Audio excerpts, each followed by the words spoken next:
Alright, welcome to the everlasting... what am I calling this? Legacy of Mighty Whitey and Graphene. Today I'm going to talk to you a little bit about what you need to do and to make your own graphene. So first of all, go over some safety stuff. You need your rubber glovies. You're going to need supervision of an adult like Professor Garmeyer. And you're going to need an aqueous solution of graphite oxide. I'm going to go over a little bit how to make that stuff on your own. You're going to need some sort of applicator to apply it to your discs. So like I have a syringe and a needle right here. You're going to need X-Acto knife. You're going to need LightScribe discs and your LightScribe drive, DVD, CD, whatever. Lastly, you're going to need some sort of substrate, such as Kapton or Mylar or just regular PET, any kind of clear plastic, preferably something that's more hydrophilic and less hydrophobic, we've discovered.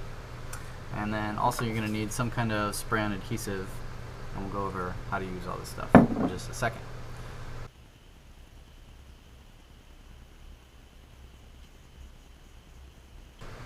So first I'm going to show you how to prepare your LightScribe disc. So what you want to do is you don't actually want to burn the graphene directly onto the disc, you want to be able to peel it off. So we choose our substrate. I'm going to use PET for this.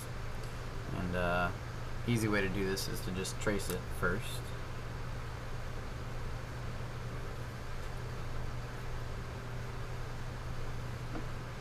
And then the other important part is that this inner part of the disc, right here, you need to not cover that up with the plastic. So when you mark it, be sure that you mark the plastic so that it doesn't cover that part. The LightScribe drive actually needs to be able to see that when it actually goes to burn it. So I'm going to trace just a little bit on the outside of that,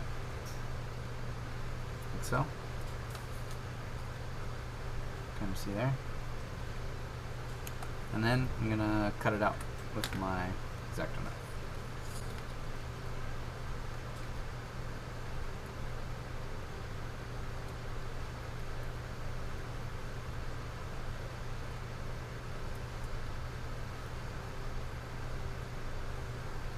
There you go. Now the next step is we want to attach it to our LightScribe disc. So that's when you take out your adhesive spray. Now it's important that you spray your PET or your substrate, not the disc itself.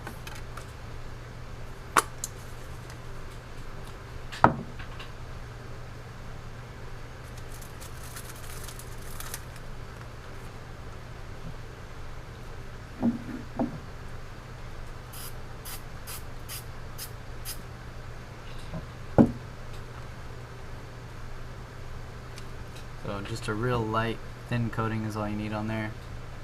The directions say you wait for it to dry for about 15 seconds before you stick it on there.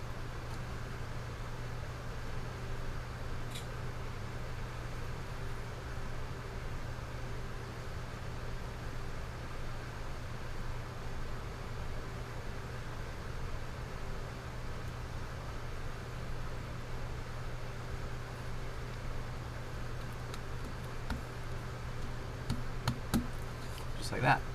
And you can trim off any excess that you may have on there. So now our disc is ready to be applied with our graphite oxide solution. This is where you take your syringe out and you just draw it up into your syringe.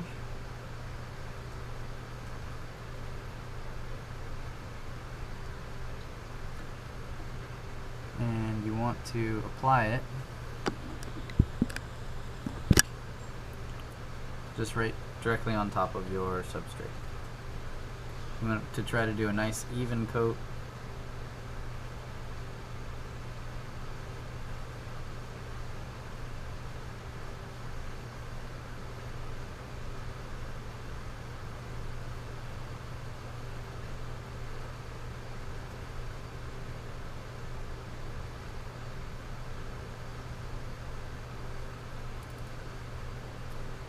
And so you're going to go ahead and continue to do that all the way around the disc.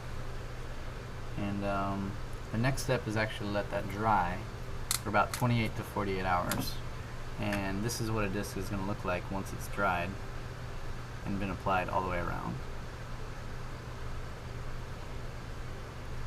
So the next step is then you place this face down into your LightScribe drive, and you're actually going to burn it. And so just use like a black image so that it burns the entire disc as dark as it can. And this is a disc that you can see that I've already burnt actually, and you can kind of see there the burn marks on it.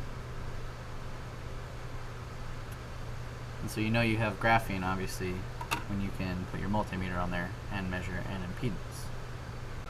Okay, so lastly you just need to know how to make your own graphite oxide solution. There's two easy ways to do it. One, you can actually buy it directly from Graphene Supermarket. That's their website right there. It's graphene-supermarket.com. This is a 60 milliliter bottle of it. Comes pre-mixed, ready to go. The other way you can actually make it yourself, there's several processes, there's chemical processes, but one of the easier processes that I've found is you just mix graphite powder with water in a supersonic cleaner, and it will dissolve it in there and make it an aqueous solution.